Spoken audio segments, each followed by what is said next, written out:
Selamat datang kembali, kita ketemu lagi untuk ngobrolin sesuatu yang mendalam nih. Kali ini kita coba gali beberapa gagasan inti dari kutipan kitab Sirrul Asrar, karya Syekh Abdul Qadir Al-Jailani.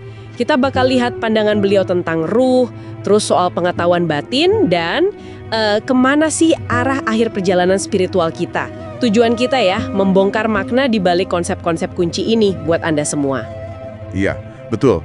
Kita akan fokus ke beberapa ide sentral ya, kayak adanya dua jenis pengetahuan gitu. Terus, siapa sih diri kita yang sejati itu? Dan gimana sumber ini, kitab ini, menggambarkan rute kita buat pulang kampung secara rohani. Jadi ya, siap-siap untuk eksplorasi yang cukup mendalam. Oke, mari kita mulai dari yang paling dasar tapi penting banget. Gagasan soal dua jenis pengetahuan. Sumber ini kan membedakan tegas ya antara ilmu lahir yang kelihatan mata sama ilmu batin. Nah, apa sih yang bikin ilmu batin ini spesial gitu? Sumber ini menyebutnya laduni. Artinya, ilmu ini bukan didapat dari belajar biasa, bukan dari buku atau guru secara formal gitu. Tapi ini anugerah langsung dari sisi Tuhan. Ada isyaratnya di Al-Kahfi ayat 65. Jadi ini lebih ke pengetahuan yang diterima oleh hati. Intinya gini, dua-duanya lahir dan batin itu harus nyatu buat mencapai hakikat, kesempurnaan gitu. Kalau nggak ada ilmu batin, ibadah lahiriah kita, sholat misalnya, ya bisa jadi cuma gerakan aja, kosong. Oh, jadi inti ibadah itu bukan cuma ritualnya ya, tapi lebih ke soal kenal sama yang disembah. Kayak yang diisyaratkan di Az-Zariyat 56 itu, tujuan penciptaan kan ma'rifatullah, kenal Allah. Wah, ini mengubah cara pandang soal ibadah ya? Banget. Mengubah banget. Ibadah yang sempurna, menurut pandangan Syekh Abdul Qadir ini ya, itu gabungan harmonis antara syariat yang kita jalankan dan kesadaran batin kita sama Tuhan. Ada juga hadis yang dikutip di sini yang bilang, ilmu itu ada dua. Ilmu lisan, ini yang lahiriah, dan ilmu hati, ini yang batiniah. Nah, hadis itu bilang, dan ilmu hati itulah yang bermanfaat. Jadi, yang ilmu hati ini yang jadi fokus utama perjalanan ruhani. Kalau gitu, gimana caranya kita memulai perjalanan pulang kampung ruhani ini menurut Syekh? Kan tadi disebut manusia itu sering lupa sama negeri asal ruhnya. Iya, betul. Negeri asal ruh itu disebutnya alam lahut. Nah, para nabi, terutama Nabi Muhammad SAW, itu diutus sebagai pengingat. Mereka kayak pemandu jalan gitu. Misi mereka, kayak di surat Yusuf 108, itu untuk membuka mata hati kita. Istilahnya basyirah, supaya kita bisa lihat jalan kembali ke Allah. Basyirah ya, penglihatan batin. Ini kayaknya bukan sesuatu yang bisa didapat cuma dengan baca buku atau ikut seminar ya? Tepat sekali. Sumber ini menegaskan perlunya bimbingan seorang wali mursyid, guru spiritual yang memang ahli di bidang ini. Karena ilmu lahir aja nggak cukup buat membuka basyirah ini. Dan ada semacam nuansa urgensi di sini. Kayak ajakan buat segera tobat, segera mulai jalan tarekat ini sebelum pintu tertutup, sebelum kesempatannya hilang gitu. Wah, menarik. Ada kayak batas waktu spiritualnya gitu ya.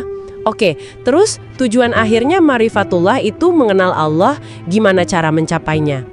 Tadi ada analogi bagus soal cermin kalbu. Nah iya, hati kita itu diibaratkan kayak cermin. Supaya bisa memantulkan keindahan ilahi, ya cerminnya harus bersih dulu kan.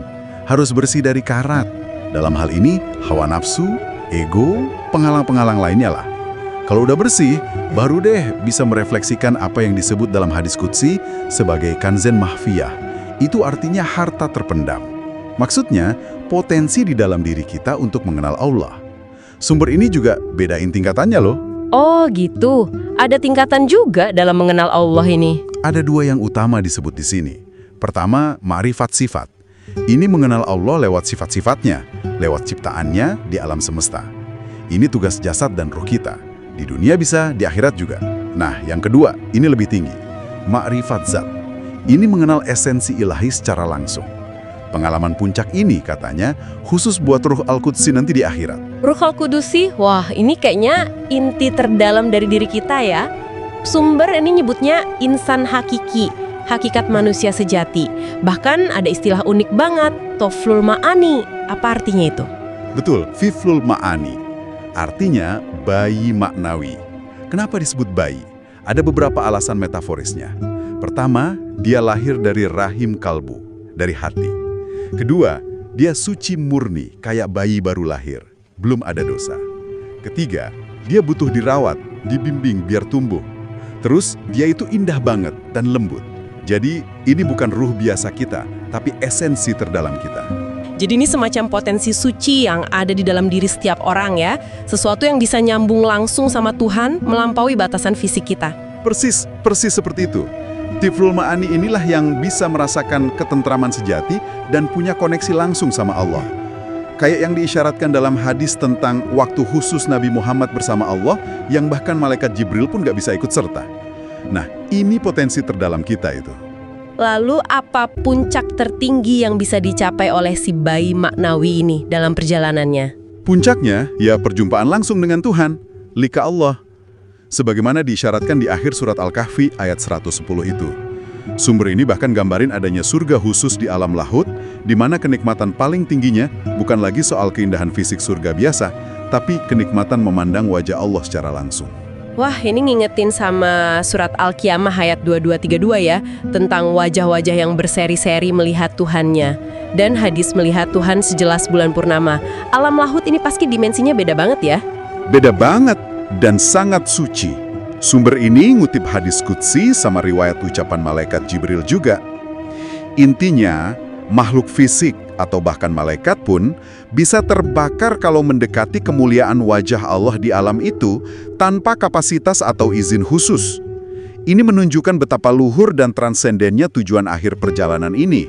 Oke, jadi kalau kita rangkum nih ya, kutipan dari Sirul Asrar ini ngajak kita buat lihat bahwa hidup ini ada dimensi batinnya yang penting banget. Perlu nyatuin ilmu lahir dan batin, terus perlu bersihin hati biar bisa kenal Allah. Dan yang penting juga menyadari adanya esensi diri kita yang lebih dalam, si ruh Al-Qudsi atau Tiflul Ma'ani itu. Dialah subjek utama perjalanan kembali menuju perjumpaan ilahi. Tutup nih, ada pertanyaan buat Anda renungkan di rumah. Bagaimana sih gagasan tentang adanya insan hakiki atau bayi maknawi di dalam diri Anda, sesuatu yang pada dasarnya suci, potensinya bisa nyambung langsung sama yang ilahi? Bagaimana gagasan ini bisa mempengaruhi cara Anda melihat diri sendiri dan mungkin makna aktivitas Anda sehari-hari, bahkan mungkin di luar konteks ajaran spesifik ini ya?